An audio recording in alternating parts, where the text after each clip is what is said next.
Hello friends, आप सभी का हमारे YouTube channel for all exam में स्वागत है। आज हम आपके लिए लेकर आए हैं संख्या पद्धति। इस वीडियो में हमने पूरी संख्या पद्धति को रखा है। ये हमारा मैथ से रिलेटेड है। मैथ में एक टॉपिक है हमारा संख्या पद्धति, जिसमें से आपको हर एग्ज़ाम में क्वेश्चन मिल ही जाएंगे देखने के लिए। पहला टॉपिक हमारा सांख्यांक। संख्या को व्यक्त करने वाले अंकों के समूह को सांख्यांक कहते हैं। जैसे कि 36, 42, ये सब हमारे सांख्यांक हैं।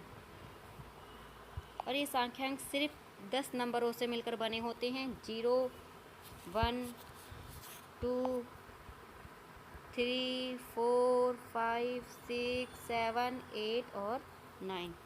जो भी हमारे नंबर होते हैं वो सब इन 10 नंबरों से मिलकर बने होते हैं, 10 अंकों से मिलकर बने होते हैं। अब है सांख्यांक प्रणाली। सांख्यिक प्रणाली दो प्रकार की होती है, भारतीय प्रणाली और अंतर्राष्ट्रीय प्रणाली।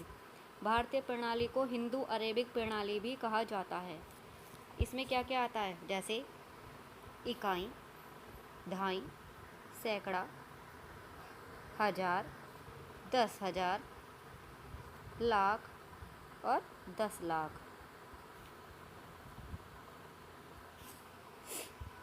ये होती है हमारी भारतीय प्रणाली, जिसमें हम लाख 10 लाख के बारे में बात करते हैं। अब है हमारी अंतर्राष्ट्रीय प्रणाली। यह प्रणाली विश्व में सर्वाधिक प्रचलित है। इसे ब्रिटिश प्रणाली भी कहा जाता है।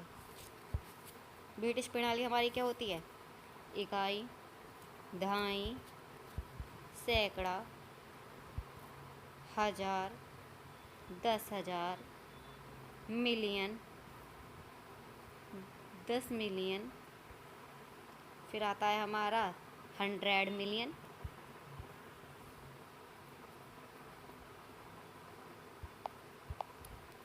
ओके। इसमें क्या क्या आता है, इकाई, दहाई, सैकड़ा, हजार, 10,000, 100,000, 1 मिलियन, 10 मिलियन, 100 मिलियन।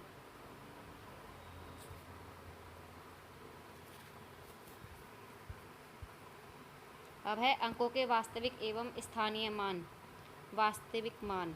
वास्तविक मान हम किसे कहते हैं, किसी अंक का वह मान जो कभी भी नहीं बदलता है उसका वास्तविक मान या शुद्ध मान या जातीय मान या अंकित मान कहलाता है। यानी 2, 3, 4 में 2 का वास्तविक मान 2 है। वास्तविक मान को हम किसके नाम से पुकारते हैं, शुद्ध मान, जातीय मान, अंकित मान। कभी क्वेश्चन में आपको घुमा कर दे दे तो घूम मत जाइएगा, इन सब का मान एक ही है, मतलब एक ही है। जैसे इसमें 2, 3, 4 में 2 की जो रियल वैल्यू है वो हमारी 2 ही है। अब है हमारा स्थानीय मान, यानी कि प्लेस वैल्यू। किसी अंक का वह मान जो उसके स्थान विशेष की स्थिति के अनुसार बदलता रहता है स्थानीय मान कहलाता है। जैसे 2, 3, 4 में 2 सैकड़े के स्थान पर है, अतः 2 का स्थानीय मान 200 होगा। यानी जैसे कि ये 2, 3, 4 है, इसमें 2 किस नंबर पर है, 3rd नंबर पर। और जो ये बाकी जितने भी नंबर बचेंगे उन सब की जगह आप 0 लगा देंगे। यहाँ पर 2 नंबर बच रहे हैं तो 2 लगा देंगे, 3 नंबर बच रहे हैं तो 3 लगा देंगे। जैसे कि इसमें हमें 2 की बतानी है तो 200, क्योंकि आगे 2 नंबर है, 2 डिजिट हैं, तो हमने 2 बार 0 लगा दिया। इसमें 3 है, 3 की बतानी है तो 3 लिखेंगे, इसके आगे कितनी डिजिट है उतनी 0 लगा देंगे। तो ये होगी हमारी स्थानीय मान, यानी प्लेस वैल्यू। अब है n अंकों से बनी अधिकतम एवं न्यूनतम संख्या। n अंकों से बनी बड़ी से बड़ी संख्या, या तो किसी नंबर से बड़ी संख्या बनेगी या फिर छोटी से छोटी संख्या बनेगी। बड़ी से बड़ी संख्या में n का जितना मान हो उतने ही बार 9 अंक लिखा जाता है। जैसे 3 अंकीय बड़ी से बड़ी संख्या 3 बार 9। जैसे कि अगर 3 इसमें 3 बार पूछा है तो हम 3 बार ही 9 लिखेंगे, और अगर 4 अंकों की बड़ी पूछेगा तो 4 बार लिखेंगे 9।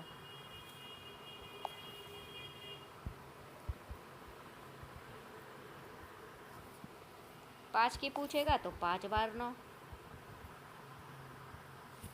6 की पूछेगा तो 6 बार 9। अब है n अंकीय छोटी से छोटी संख्या। छोटी से छोटी संख्या में सर्वप्रथम 1 लिखकर यानी सबसे पहले हम 1 लिखेंगे, उसके बाद n-1 बार 0 लगाते हैं, यानी जितनी भी डिजिट होंगी तो उससे 1 कम 0 लगाएंगे। जैसे 3 अंकों की पूछता है तो 3 अंकों में 1 तो ये हो गया, अब बचे हमारे 2, तो 2 में कितनी 2 0, तो ये हो गई 3 अंकों की सबसे छोटी संख्या। अगर 4 की पूछता है तो 1 लिखेंगे और 3 बार 0 लगाएंगे, तो ये हो गई हमारी 4 अंकों की छोटी से छोटी संख्या। अब संख्याओं को रोमन अंकों में बदलना। रोमन अंक में जैसे फर्स्ट को फर्स्ट, सेकंड को ये, थर्ड को, फोर्थ को,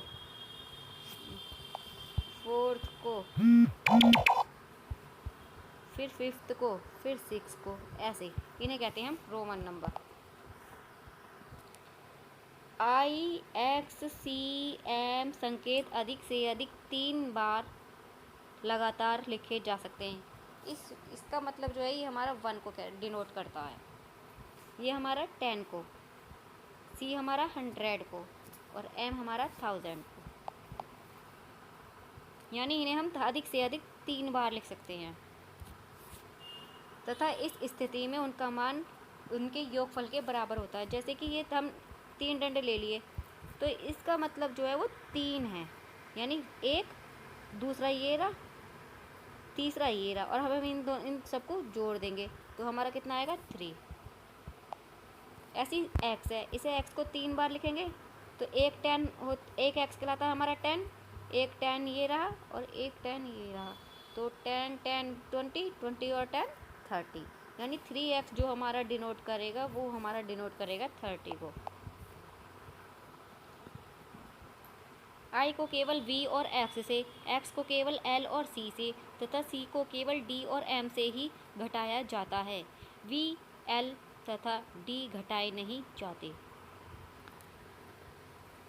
अब जैसे कि ये है IV, इस V का मान होता है 5, इसका मान होता है 1, क्योंकि ये V से पहले आ गया तो इसलिए हम 5 - 1 करेंगे,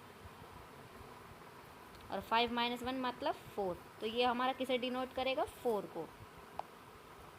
और ऐसे अगर बाद में आ जाता है तो हमें ये होता है 5 और ये होता है 1, 5 और 1 6, तब इन्हें हम प्लस करेंगे। यदि कोई छोटा संकेत किसी बड़े संकेत के बाईं ओर हो तो बड़ी संकेत से छोटे संकेत के मान को घटाकर संख्या प्राप्त कर ली जाती है। अभी हमने बताया था जैसे IX है, ये 1 है, ये 10 है, इससे पहले आ गया ना 10 से पहले 1, उल्टा चल रहा है तो इसलिए हम माइनस करेंगे तो 9 आ गया। किसी संकेत के ऊपर माइनस चिन्ह लगाने पर उस संख्या का मान 1000 गुना बढ़ जाता है। यानी कि अगर x है तो इसके ऊपर हम ये डंडा लगा देते हैं तो 10 हो गया, ये हमारा x तो हमारा 10 होता है, लेकिन जब हम इसके आगे ये लगा देते हैं ऊपर डंडा बार सा, तब हम इसे क्या कहते हैं, ये हमारा कितना बन गया 10,000।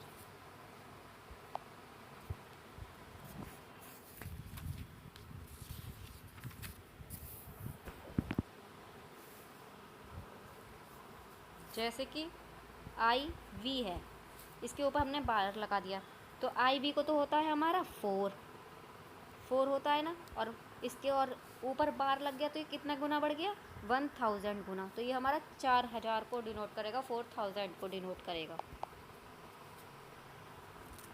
अब है संख्याओं के प्रकार। संख्या कितने प्रकार की होती हैं? अब है पहला है हमारा प्राकृत संख्या। प्राकृत संख्या वस्तुओं के गिनने के लिए जिन संख्याओं का प्रयोग किया जाता है उन संख्याओं को गणना संख्या या प्राकृत संख्या कहते हैं। यानी प्राकृत संख्या को हम गणना संख्या भी कहते हैं, जैसे 1 2 3 4 5 ... ये हमारी प्राकृत संख्याएं होती हैं। अब है हमारे पूर्ण संख्या। पूर्ण संख्या प्राकृत संख्याओं में शून्य को सम्मिलित करने पर जो संख्याएं प्राप्त होती हैं उन्हें पूर्ण संख्या कहते हैं। यहाँ पर तो प्राकृत संख्या थी हमारी 1 से स्टार्ट, लेकिन जो पूर्ण संख्या होती है वो हमारी 0 से स्टार्ट होती है ... अब है पूर्णांक संख्या। प्राकृत संख्याओं में शून्य तथा ऋणात्मक संख्याओं को भी सम्मिलित करने पर जो संख्याएं प्राप्त होती हैं उन्हें पूर्णांक संख्या कहते हैं। यानी पूर्णांक संख्याओं में हमें माइनस बी ऐड करवाया जाता है, तब ये हमारी पूर्णांक संख्या कहलाती हैं। जैसे -4, -3, -2, -1, 0, 1, 2, 3, 4, 5, 6, ये हमारी सभी क्या होती है? पूर्णांक संख्याएं। अब है सम संख्या। सम संख्या वो होती हैं जो 2 से भाग देने पर पूरी पूरी विभाजित हो जाएं। जैसे कि 24, 2, 3, 6, 3, 2, 4, ये सब हमारी सम संख्याएं होती हैं।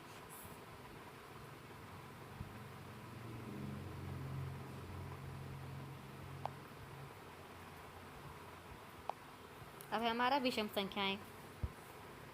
विषम संख्याएं वो होती हैं जो 2 से भाग देने पर उनमें कुछ ना कुछ शेषफल बचता है। और विषम संख्याओं की एक और पहचान है कि इनके लास्ट में 1, 3, 5, 7, 9 आता है। ये जिन संख्याओं के लास्ट में 1, 3, 5, 7, 9 आए, वो सब हमारी विषम संख्याएं हैं। अब है अभाज्य संख्याएं। अभाज्य संख्या वो होती हैं जो सिर्फ एक से कटें, अपने आप से कटें, या फिर वो हमारी अभाज्य संख्याएं किसी और नंबर से ना कटें, वो हमारी अभाज्य संख्याएं कहलाती हैं, जो केवल अपने आप से कटें या फिर 1 से कटें बस।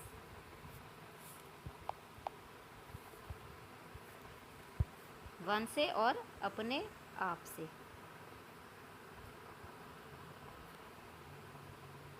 वो हमारी क्या कहलाती हैं? अभाज्य संख्याएं। अब है भाज्य संख्याएं। भाज्य संख्याएं वो हैं जो अब एक से भी कटे, 2 से भी, या किसी और नंबर से कट सकती हैं, भाज्य संख्याएं कहलाती हैं। ऐसी प्राकृत संख्याएं जो एक या स्वयं के अतिरिक्त दूसरी संख्याओं से भी विभाजित हों, इन्हें भाज्य संख्याएं कहलाती हैं। जैसे हमारी 4, 15, 30, 42, ये सब हमारी भाज्य संख्याएं, क्योंकि ये किसी न किसी नंबर से कट रही हैं। ये 2 से कट रही है, ये 3, 5 से कट रही है, ये 5 से कट रही है, ये 12, ये 21 से कट रही है, 2 से कट रहा है, तो ये हमारी भाज्य संख्याएं हुई। अब है हमारी परिमेय संख्याएं। परिमेय संख्याएं वो होती हैं जो P/Q फॉर्म में होती हैं। जैसे 3/4, 5/9, बल्कि 6 भी होता है, क्योंकि 6 के अपॉन में 1 होता है। तो ये भी हमारी परिमेय संख्याएं हैं। ये सब हमारी परिमेय संख्याएं हैं, क्योंकि इनके नीचे 1 होता है। अब है अपरिमेय संख्याएं। अपरिमेय संख्याएं वो होती हैं जो P/Q के फॉर्म में न हो। जैसे √2, √3, √5, पाई, ये हमारी अपरिमेय संख्याएं होती हैं। अब वास्तविक संख्याएं। वे संख्याएं जो वर्ग करने पर धनात्मक परिणाम देती हैं, वास्तविक संख्याएं कहलाती हैं।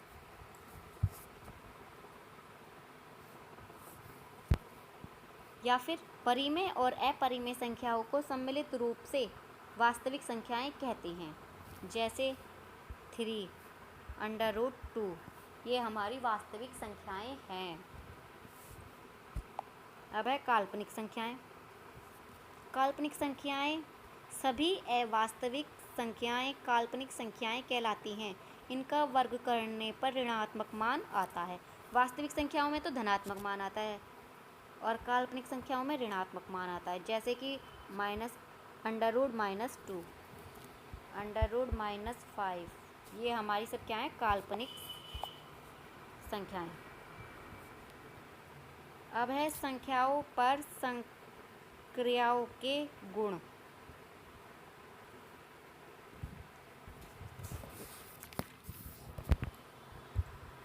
माना A और B 2 वास्तविक संख्याएं हैं, तब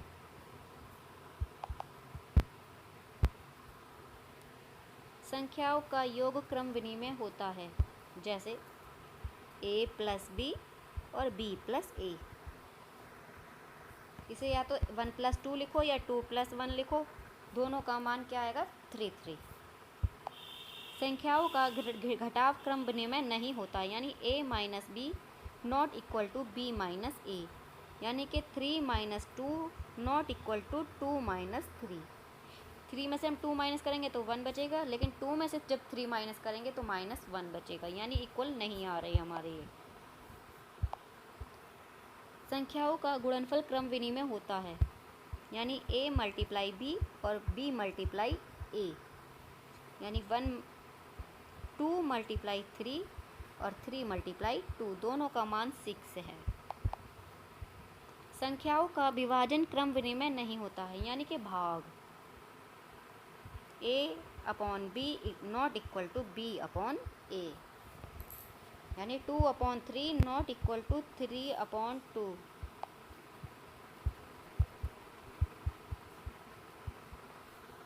इन दोनों को अगर हम डिवाइड करेंगे तो इनके मान अलग अलग आएंगे। अब है कुछ महत्वपूर्ण पद। योज्य सर्वसमीका। योज्य सर्वसमीका वो होती है जिसमें अगर हम किसी भी डिजिट में 0 ऐड करें तो हमें वही संख्या प्राप्त होती है, यानी ये हमारी योज्य सर्वसमीका हुई। योज्य प्रतिलोम क्या होता है? उसका नेगेटिव, यानी कि अगर a प्लस में अगर हम माइनस उसी का ही नेगेटिव प्लस करें तो हमें क्या मिले? 0 मिले, यानी वह संख्या जिसे किसी संख्या में जोड़ने पर शून्य प्राप्त हो उसे हम योज्य प्रतिलोम कहेंगे। इसमें a का योज्य प्रतिलोम -a है। गुणक सर्वसमीका। जब 1 से किसी भी संख्या में गुणा की जाती है तो हमें वही संख्या मिलती है, ये हो गया हमारा गुणक सर्वसमीका। अब है गुणक प्रतिलोम।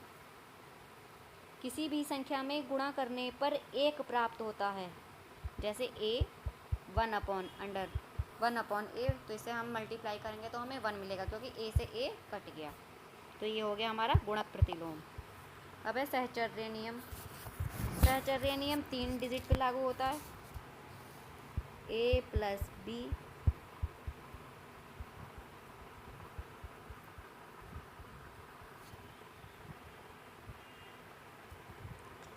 ये है हमारा सहचर्य नियम, यानी a plus B plus C equal to a plus B plus सी।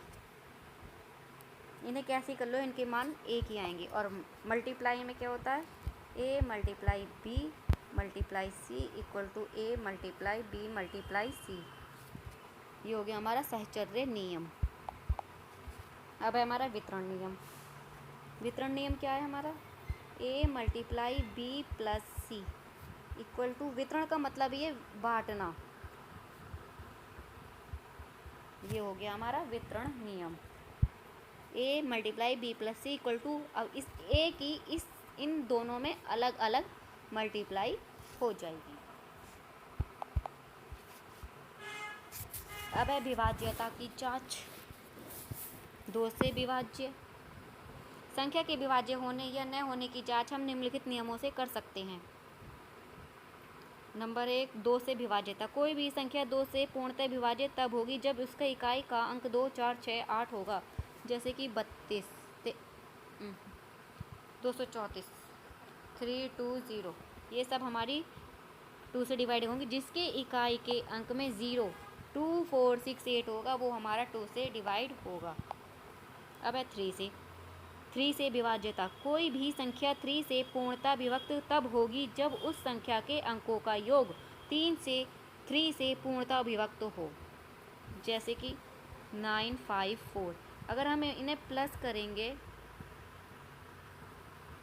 तो हमारा 18 आएगा, जो कि हमारा 3 से डिवाइड है। यानी अगर हम संख्याओं के योग जो भी डिजिट दी होगी हम उसे अगर उसके अंकों को प्लस करेंगे और वो अंकों का प्लस जो है वो हमारा 3 से डिवाइड होता है, तो हमारा ये जो संख्या होगी वो 3 से डिवाइड हो जाएगी। 4 से विभाज्यता। जब किसी संख्या के अंतिम 2 अंकों से बनी संख्या 4 से विभक्त हो या किसी संख्या के अंतिम 2 अंक 0 हों तो वह संख्या 4 से पूर्णतः विभक्त होगी, जैसे 4, 9, 3, 6। 3 6 जो है वो हमारा लास्ट के जो 2 डिजिट हैं ये हमारी 4 से डिवाइड हो रही हैं, या फिर लास्ट में हमारे 2 ज़ीरो हों, वो हमारी 4 से डिवाइड होगी। अब है 5 से विभाज्यता। कोई भी संख्या 5 से पूर्णतः विभक्त तब होगी जब संख्या का अंतिम अंक 0 या 5 होगा। 20, 25, 4, 3, 2, 5 ये सब हमारी 5 से डिवाइड हो जाएंगी। 6 से विभाज्यता। कोई भी संख्या 6 से पूर्णतः विभक्त तब होगी जब वह संख्या 2 तथा 3 से पूर्णतः विभक्त होगी। जैसे 744, ये हमारी 744 जो है वो हमारी 2 से डिवाइड हो रही है क्योंकि इसका अंतिम अंक 4 है।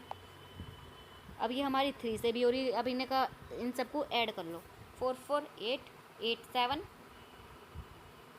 15 15 हमारा 3 से डिवाइड होता है, इसलिए ये हमारी 3 से भी डिवाइड होगी, इसलिए ये हमारी 6 से डिवाइड हो जाएगी। क्योंकि अगर ये 2 3 से कट रही है तो ये डिजिट, जो भी डिजिट हमारी 2 3 से डिवाइड हो रही है वो हमारी 6 से डिवाइड ज़रूर होगी। अब है 7 से विभाज्यता। कोई भी संख्या 7 से तब विभाजित होगी जब संख्या के अंतिम अंक को 2 गुना करके शेष संख्या से घटाया जाए और प्राप्त शेषफल 7 से भाज्य या 0 हो। जैसे 2429, जैसे 2429, 2429 को लीजिए। इसमें अंतिम अंक 9 है, इसमें कहा गया है कि अंतिम अंक को 2 गुना करके, यानी 18 हो गया, और इसे बाकी में से घटा दिया जाए, यानी 242 को 18 में इसमें से 18 घटा दिया जाए तो हमारा 224 बचेगा। फिर इस पे ये वाला नियम दोबारा लागू किया जाए। 4 का दुगना कितना होता है? 8। 22 में से 8 माइनस करो, कितना आया? 14। ये हमारा 7 से डिवाइड हो रहा है तो इसका मतलब ये जो हमारी जो नंबर है वो हमारा 7 से डिवाइड हो जाएगा। 8 से विभाज्यता। जब किसी संख्या के अंतिम 3 अंक 0 हों अथवा अंतिम 3 अंकों से बनी संख्या 8 से विभक्त हो तो वह संख्या 8 से पूर्णतः विभक्त होगी। इसमें जो ये 3 नंबर हैं इन्हें देख लो कि ये 8 से डिवाइड हो रहे हैं या नहीं। अगर हो रहे हैं तो डिवाइड है, अगर नहीं हो रहे तो नहीं है। अब है 9 से विभाज्यता। कोई भी संख्या 9 से पूर्णतः विभक्त तब होगी जब उस संख्या के अंकों का योग 9 से विभक्त हो। जैसे ये 4104, इन्हें अगर हम ऐड करेंगे तो इसका टोटल 9 आएगा और ये 9 से डिवाइड हो रहा है। अब हमारा 10 से विभाज्यता। कोई भी संख्या 10 से पूर्णतः विभक्त तब होगी जब उस संख्या का अंतिम अंक 0 हो। जैसे कि 2340। अब 11 से विभाज्यता। यदि किसी संख्या के विषम स्थानों पर स्थित अंकों का योग तथा सम स्थानों पर स्थित अंकों का योग का अंतर 0 या 11 से विभाजित हो तो संख्या 11 से पूर्णतः विभक्त होगी। इसमें देखो, विषम स्थानों का योग यानी 1, ये कितना आया? 4 5 9 10, और सम स्थानों पर 7 3 10, इन दोनों को माइनस करेंगे 0 आ गया, तो ये हमारी जो डिजिट होगी वो हमारी 11 से डिवाइड होगी। कुछ महत्वपूर्ण बिंदु।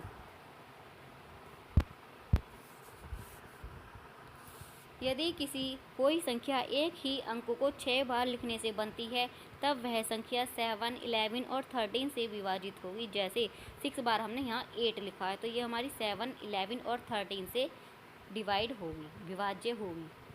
यदि कोई संख्या 2 अंकों की संख्या को 3 बार लिखने से बनती है तब वह संख्या 7 और 13 से विभाज्य होगी। जैसे 939393, इसमें 93 को 3 बार लिखा गया है तो ये हमारी 7 और 13 से विभाजित होगी। यदि कोई संख्या 3 अंकों की संख्या को 2 बार लिखने से बनती है तब वह संख्या 7, 11 और 13 से विभाजित होगी। जैसे 973 973। m के सभी मानों के लिए ये नहीं है, x की पावर m माइनस a की power m x minus a से विभाज्य होगा। यानी ये जो है हमारा x m माइनस a की पावर m, ये जो है वो हमारा x माइनस a से विभाज्य होगा। m के सभी सम मानों के लिए, सम माने 2 4 6 8, यहाँ पे m की वैल्यू अगर 2 4 6 8 हुई तो उसके लिए हमारा ये जो x की पावर m अपॉन a की पावर m है वो हमारा x प्लस a से डिवाइड होगा। m के सभी विषम मानों के लिए x की पावर m प्लस a की पावर m। यहाँ पर m की जो वैल्यू होगी वो 1, 3, 5, 7 या डॉट डॉट डॉट विषम मान होगी जो हमारी x प्लस a से डिवाइड होगी।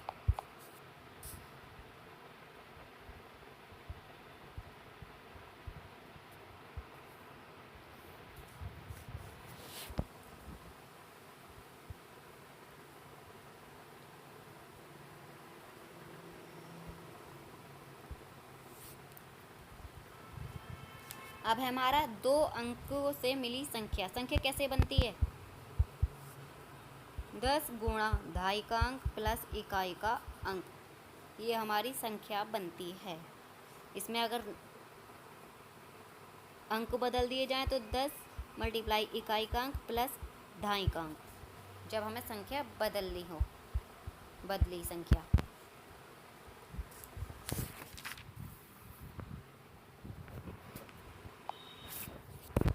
अब है हमारी समांतर श्रेणी। समांतर श्रेणी के n पदों का योग जो होता है वो होता है L इक्वल टू A। nवा पद ज्ञात करने के लिए जो होता है वो हमारा होता है ये समांतर श्रेणी में जब हम nवा पद ज्ञात करते हैं। L हमारा अंतिम पद, A हमारा प्रथम पद, n हमारा पदों की संख्या और d हमारा सारवंतर। अब है n पदों का योगफल। n पदों का योगफल वो होता रहा हमारा Sn equal to n upon 2a plus n minus 1 into d।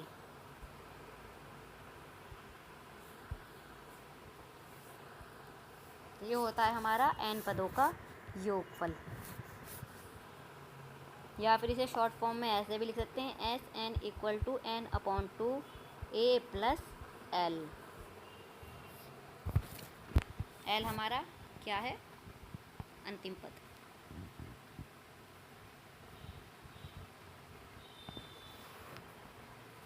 अब है हमारा घातांक।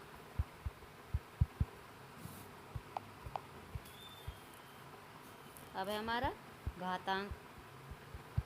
घातांक क्या होता है? x की पावर a। इसमें a को घातांक कहा जाता है और ये हो गया हमारा आधार। जैसे 6 को हम 3 बार लिखेंगे तो इसे हम ऐसे ना करके इसे शॉर्ट फॉर्म में ऐसे लिख सकते हैं, क्योंकि आधार हमारा 6 है और कितनी बार आया ये 3 बार, इसलिए हमने 3 की पावर चढ़ा दिया इसे। x माइनस m को हम क्या लिख सकते हैं? 1 अपॉन x की पावर m। x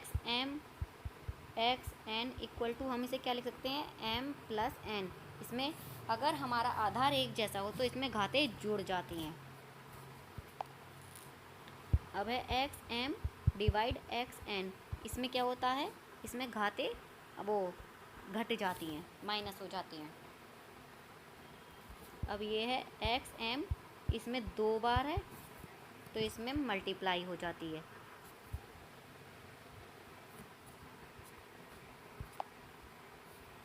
अब है अगर हमारे आधार अलग अलग हों और घात एक जैसी हो तो क्या होता है?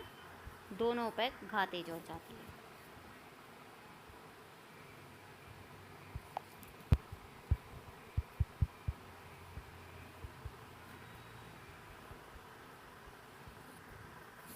ये हमारा डिवाइड का है और x की पावर 0 की वैल्यू क्या होती है? 1। अगर किसी भी नंबर के ऊपर आपका 0 आ रहा है तो उसकी वैल्यू क्या होगी? हमेशा 1। सो फ्रेंड, अगर आपको वीडियो अच्छी लगी हो तो लाइक ज़रूर करें, शेयर ज़रूर करें अपने दोस्तों को ताकि उनका भी भला हो सके, और हमारे चैनल को सब्सक्राइब करना ना भूलेगा। तो प्रेस सब्सक्राइब।